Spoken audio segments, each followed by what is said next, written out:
माझं सर्व काढून टाकले होते आणि माझं ते आत घेऊन ती वरती झोपली होती. पूर्ण ओला झाला होता.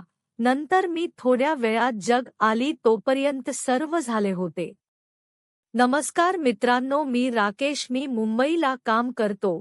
माझे वय 23 वर्ष आहे. मी माझ्या ऑफिसमध्ये नवीन रुजू झालेली सईला आवडू लागलो. मी तिला खूप काही घेऊन देतो. एक दिवस ती माझ्या रूमवर आली. मला माहित नव्हते. मी लगेच दरवाजा उघडला. बघतो तर सई. मी तिला आत बोलवले. मी तिला बसायला सांगितले. मी एकटा होता म्हणून कपडे नाही भरले होते. लगेच कपडे घालून आलो. अरे, तुला भेटाव वाटल म्हणून आली. कसा आहेस? संध्याकाळ झाली होती. आमच्या कॉलनीत 8 वाजता गाड्या बंद होतात. गोष्टी करत करता 8 वाजून गेले. मग गाड्या बंद तर सई बोलली, आज वस्ती इथेच करते. मी सांगितले चालेल. मला समजले तिचा धाबा गरम झाला आहे. लगेच आम्ही जेवून झोपायला गेलो. ती वरती झोपली व मी खाली, कारण रूम लहान होता. तेवढ्यात लाईट गेली. मी मोबाईल चालू केले. ती बोलू लागली, अरे वरती ये, मला भीती वाटत. मी वरती तिच्या सोबत झोपलो. माझा हात लागला. चालेल, काही नाही. मग मी झोपून गेलो. ती रात्री उठून माझ्याशी खेळत असेल. मला खूप नीज आली होती. माझं सर्व काढून टाकले होते आणि माझं ते आत घेऊन ती वरती झोपली होती. पूर्ण ओला झाला होता.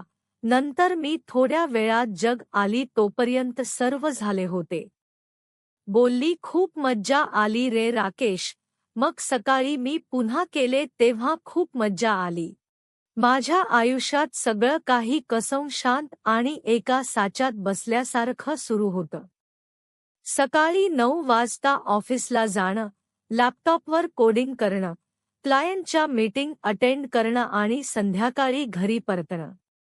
पण 6 महिन्यांपूर्वीच्या एका पावसाळी सोमवारी सगळं बदललं. जेव्हा सई आमच्या टीममध्ये जॉईन झाली, तेव्हा मला वाटलं नव्हतं की ही मुलगी माझ्या आयुष्याचा असा अविभाज्य भाग बनेल. सुरुवातीला आमचं नातं केवळ प्रोफेशनलिझमच्या चौकटीत होतं. राकेश सर, या मेलचा ड्राफ्ट कसा असावा, किंवा हा रिपोर्ट तुम्ही एकदा चेक कराल का, अशा साध्या प्रश्नांनी आमच्या संवादाची सुरुवात झाली. सई दिसायला अत्यंत साधी, पण तिच्या डोळ्यात एक वेगळीच चमक होती. आम्ही एकाच प्रोजेक्टवर काम करत होतो, त्यामुळे आमचा एकत्र वेळ वाढू लागला. हळूहळू कामाच्या गप्पांमध्ये वैयक्तिक आवडीनिवडी येऊ लागल्या. कोणाचे तरी वाढदिवस साजरे करताना किंवा कॅन्टीनमध्ये चहा पिताना आमची मैत्री अधिक घट्ट होत गेली. आम्हाला कळलंच नाही की कधी आम्ही एकमेकांच्या सवयींचे गुलाम झालो.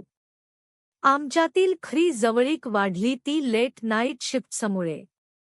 एकदा एका महत्त्वाच्या डेडलाईनसाठी आम्हाला ऑफिसमध्ये उशिरापर्यंत थांबावं लागलं होतं.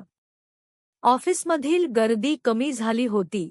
एसीचा मंद आवाज येत होता आणि संपूर्ण फ्लोअरवर फक्त आम्ही दोघंच होतो. काम करता करता सईचा थकलेला चेहरा पाहून मी तिला म्हणालो, चल, थोडा ब्रेक घेऊया. आम्ही ऑफिसच्या टेरेसवर गेलो. रिमझिम पाऊस पडत होता आणि समोर शहराचे दिवे चमकत होते. तिथे बोलताना सरूने पहिल्यांदा तिच्या आयुष्यातील संघर्षाबद्दल सांगितलं. तिचं मन मोकळं होताना पाहून मला तिच्याबद्दल एक वेगळीच ओढ वाटू लागली. त्या रात्री आम्ही कामापेक्षा जास्त एकमेकांबद्दल बोललो. ती रात्र आमच्या मैत्रीचा टर्निंग पॉइंट ठरली. त्यानंतरच्या दिवसात आमचं वागणं बदललं. आता आम्ही फक्त कलिग्स नव्हतो. सकाळी ऑफिसला आल्यावर एकमेकांच्या डेस्कवर एक छोटासा स्माइली असलेला स्टिकी नोट ठेवणं किंवा कॅन्टीनमध्ये एकमेकांसाठी जागा पकडून ठेवणं ही आमची रोजची पद्धत झाली. पण हे सगळं करताना आम्ही खूप सावध होतो. ऑफिसमध्ये कोणीतरी पाहतंय का, कोणाला संशय येईल का, याची सतत भीती असायची. हे गुप्त अफेअर सुरू झालं होतं. आम्ही मीटिंगमध्ये एकमेकांशी बोलताना खूप प्रोफेशनल राहायचो, पण टेबलच्या खाली जेव्हा आमचे पाय एकमेकांना स्पर्श करायचे तेव्हा अंगावर येणारा तो शहारा काही वेगळाच असायचा. आमचं हे गुप्त नातं एका वेगळ्याच थरारावर होतं. ऑफिसच्या लिफ्टमध्ये जर आम्ही दोघेच असू तर तो काही सेकंदांचा काळ आमच्यासाठी स्वर्ग असायचा. तिथे आम्ही एकमेकांचे हात पकडायचो, डोळ्यात बघायचो, पण लिफ्टचं दार उघडण्यापूर्वी पुन्हा लांब उभे राहायचो. लंच ब्रेकमध्ये आम्ही वेगवेगळ्या ग्रुप्ससोबत बसलो तरी आमचे डोळे मात्र एकमेकांना शोधत असायचे.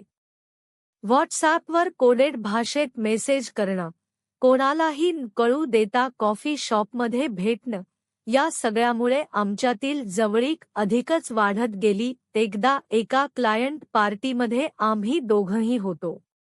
सृने त्या दिवशी काळी साडी नेसली होती आणि ती अत्यंत सुंदर दिसत होती.